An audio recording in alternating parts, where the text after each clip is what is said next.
Kjo është Tefta Mitace nga qyteti Korçës, e cila prej 10 vitesh ja ka kushtuar vëmendjen dhe dashurinë e saj orkideve, një pasion që ka lindur si sfidë mes vetes dhe lules së veçantë, e që tashmë është bërë pjesë e pandashme e jetës së saj të përditshme.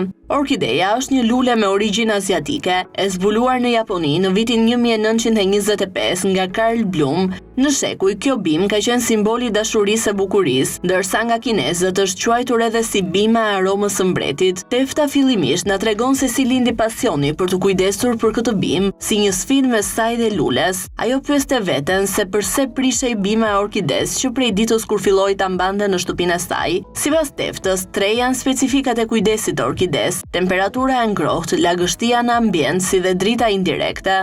Pasioni im për orkide nisi si sfidë, për arsye se unë merrja shumë orkide dhe ato prisheshin sepse kërkonin kushtet e tyre të veçanta mund ta cilësoj. Për arsye se ato kërkojnë temperaturë të ngrohtë, kërkojnë lagështi në ambient, kërkojnë edhe shumë dritë. Jo dritë për drejt, por dritë indirekte. Dhe fillovi si sfidë, mund të them veten time, pse orkideja prishet, meqense unë kam shumë qejf lulet në përgjithësi. Dhe thash se mos e provoj ta sfidoj orkiden. Dhe fillova si sfidë duke u interesuar, duke lexuar, duke pyetur nëpër kanale të mëdha, nëpër sera të mëdha, specialistë më shumë. Dhe ja dola. Kam thuajse 10 vjet që kujdesem për orkidet. Është një lule të cilën unë e bëj me pasionin më të madh. Mund të them që e dashuroj si bimë, është vërtet një lule speciale për mua dhe do vazhdoj akoma më shumë. Kjo ishte e gjitha sfida me veten dhe me orkiden. Nuk mund ta quaj të vështirë. Thjesht për mua është një lule e zakonshme dhe kur më pyesin më thonë orkideja është një bimë e cila kërkon shumë kushte, i them jo, nuk është e vërtet. Orkideja prishet. Përsëri nuk është e vërtet. Pse? Sepse unë them vetëm tre arsye ose tre kujdes si mund ta mbajmë në atë ujitjen kur rënja ka nevojë, ambientin e ngrohtë dhe dritën. Domethënë këto janë tre specifikat që kërkon orkideja. Pastaj janë edhe fertilizantët, janë kushtet se si ne do ta mbajmë në shtëpi nga temperatura, luhatja e ngrohtë në të ftohtë. Por që nuk është e vështirë, është një lule shumë e bukur, të cilën mund të kujdesemi shumë kollaj. Ekzistojnë rreth 60 lloje të kësaj bime, por Tefta zgjedh të veçojë disa prej tyre, duke treguar edhe të veçantat që ato kanë. Janë shumë, por do specifikoj vetëm disa. Domethënë, unë jam përqendruar në Phalaenopsi, të cilat futen Phalaenopsi thjesht, janë botaniket dhe hibridet, prandaj në tre kategori. Kemi aromatiket, kemi edhe të thjeshtat, kemi dhe hibridet të cilat janë të bëra nga specialistë, të cilat bëhen në laborator dhe po dalin shumë specie, me ato ka shumë lloj. Unë kam cymbidiumin, i cili është dimëror, këtu e quajnë orkide e egër, por nuk është egër, është orkideja tjetër e cila është e egër, e cila është salepi, edhe për atë do t'ju flas një herë tjetër. Tjetër është Miltonia, e cila është shumë e bukur, futemi në Cattleya, në Zygopetalum, domethënë ka shumë lloj orkidesh, por unë jam përqendruar në Miltonia, në Phalaenopsi, tre llojet e Phalaenopsit, është Encyclia e cila është shumë e bukur, por nuk do ishja nga lista time Papilopidilium Pinocchio, e cila është një lulezon gjatë gjithë vitit, është shumë e bukur, është kjo këtu, në qoftë se mund ta fokusojmë. Dhe domethënë mund të them në të gjitha. Kam marrë edhe Phalaenopsi gigantea, e cila është takerall për ta gjetur në vendin tonë, unë arrita e gjeta. Dhe tani po presi të më lulëzoj, është era e parë që po më lulëzon dhe vërtet me atë mund të them që ja dola. Korçarja është aq e dashuruar me lulen e orkides, sa edhe djalit të saj të vogël i ka vendosur emrin e njërit prej varieteteve të kësaj bime. Kur e kam parë në fillim, më ka tërhequr lulja, normal, kjo është aromatike, por ka emrin e cila është shumë e veçantë.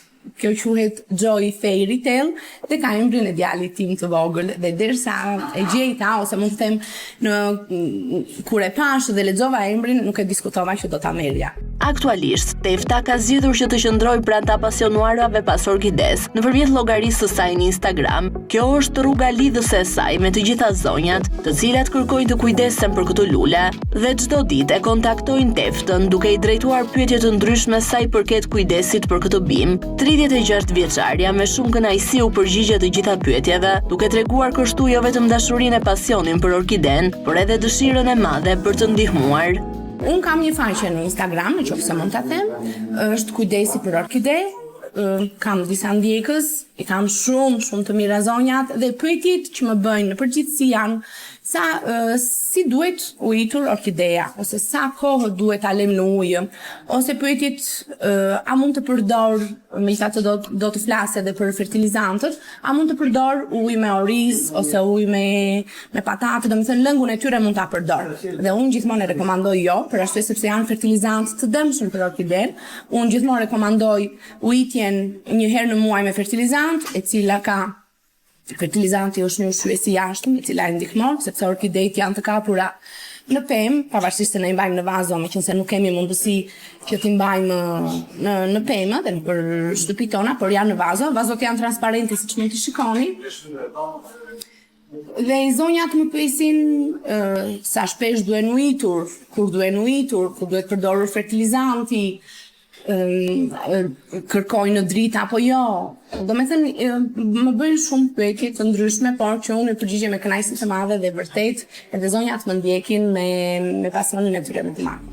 Kujdesi për këtë bim është shumë i rëndësishëm nëse do të duam që të ketë jetë gjatësi dhe të marrim mbrapsht atë dashuri që i japim orkides. Në fund të kësaj interviste, Defta i kushton rëndësi të veçantë këshillave që duhet të ndjekin zonjat që mbajnë orkide në shtëpitë e tyre. Ajo e nis me vendosjen e vazove të duhura, ujitjen në kohën kur orkideja jep shenjat në rrjenjët e saj, si dhe përdorimin e kanellës pluhur për të parandaluar infeksionet e mundshme që mund të zënë bimën. Mos ndërrimi i vazos. Nuk duhet ndryruar vazoja për arsye se orkideja, siç e shikoni, është e kapur rreth rrotull vazos dhe vazot janë transparente për arsye se ne duhet që të shohim rrënjët. Për momentin vazoja është e lagur, siç e shikoni, rrënjët janë jeshile sepse është e ujitur. Orkideja ujitet vetëm kur rrënjët bëhen gri. Jo më shpesh, sepse është lule e cila nuk kërkon lagështi në vazo, por kërkon lagështi në ambient. Lagështia e saj në ambient duhet të jetë paktën në 60%. Ndriçimin e kërkon që ta ketë indirekt për arsye sepse gjethet digjen nga dielli dhe këtu kam një gjete e cila është e digur nga dielli. Duhet të kemi kujdes me ujitjen e saj sepse nuk duhet të bjerë ujë në gjethet ose në kurora. Zakonisht kurora është kjo ku dalin gjethet për arsye se ajo krijon infeksion dhe pastaj është e sigurt prishja e saj. Ujitja një herë në muaj me fertilizant, sepse orkideja është një bimë e cila rritet në pemë, dhe siç e shikoni këto janë rrënja ajrore, kapen në trungun e pemës dhe marrin ushqimin gjatë ujitjes ose në kohën kur bie shi.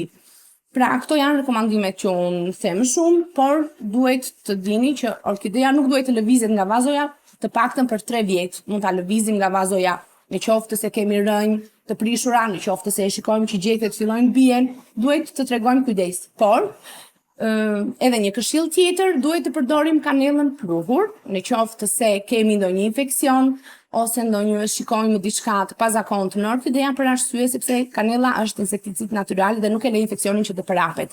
Tjetër, sugjeroj që mos prihen kërcejtë në qoftë se janë jeshil. Orkideja e vendos vetë kur e prish kërcellin dhe kur jo.